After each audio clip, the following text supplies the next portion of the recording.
मेरा एक बार फिर खेल पलट देती है। वो खामोश रहने वालों में से नहीं थी। इसने ऐसी चाल चली कि कामयार का दिल दोबारा इसी की गर्द घूमने लगा। सबसे पहले उसने अपनी सास का सहारा बनना चुना। जब लोग ताने दे रहे थे, जब पुरानी वीडियोस का जिक्र करके उनके रिश्ते को कमजोर करने की कोशिश की जा रही थी, तब एरा उनके साथ खड़ी हो गई।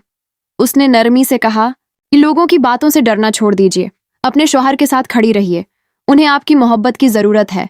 दुनिया बोलती रहेगी मगर आप मत टूटें। कामयार की माँ पहले हैरान हुई। यकीन नहीं आया कि वही लड़की आज उनका हौसला बन रही है। मगर ईरा यहीं नहीं रखी। उसने उन्हें समझाया कि खामोशी हर बार सब्र नहीं होती, कभी कभी कमजोरी बन जाती है। और फिर वही हुआ जिसकी किसी को उम्मीद नहीं थी। जब सहेलियों ने दोबारा उनके शौहर की पुरानी वीडियो का जिक्र छेड़ा, तो इस बार कामयार की माँ चुप नहीं रही। वो सीधी खड़ी हो गई और बोले, मेरे शौहर मेरे साथ हैं और मैं उन्हें कभी नहीं छोड़ूंगी।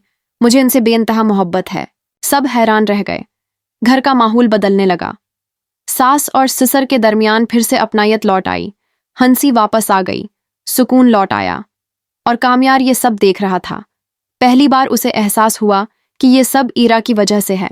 उसकी माँ ने खुद कहा, एरा बहुत अच्छी लड़की है, अब अपने माजी को छोड़ दो। उसका दिल साफ है, उसे सिर्फ तुम्हारी मोहब्बत चाहिए। कामयार मान तो गया। वो ईरा के पास गया, दिल में अकरार लिए हुए। मगर जैसे ही वो उसके सामने आया, पुराना साया फिर दरमियान में आ गया। माजी की चोट, अधूरी बातें, टूटा हुआ भरोसा। इस बार चोट ईरा के दिल पर लगी। वो खामोश हो गई। उसका अपना बाप भी उसे माफ कर चुका था। वो उसके पास गई। आंखों में ठहराव नहीं था, सिर्फ बेचैनी थी। उसने कहा, मैं यहां नहीं रहना चाहती, कामयार के साथ भी नहीं। उसके बाप ने फैसला किया, तुम पढ़ाई के बहाने बाहर चली जाओ, नई जिंदगी शुरू करो। टिकट बक हो गया। सफर तय हो गया। एरा जाने के लिए तैयार हो गई। एयरपोर्ट की तरफ गाड़ी बढ़ रही थी। इसी वक्त उसकी बहन ने घबराकर कामयार को फोन किया, अगर उसे रोकना है तो अभी रोक लो, वो हमेशा के लिए जा रही है। कामयार के पैरों तले जमीन निकल गई। वो बगैर कुछ सोचे एयरपोर्ट की तरफ भागा।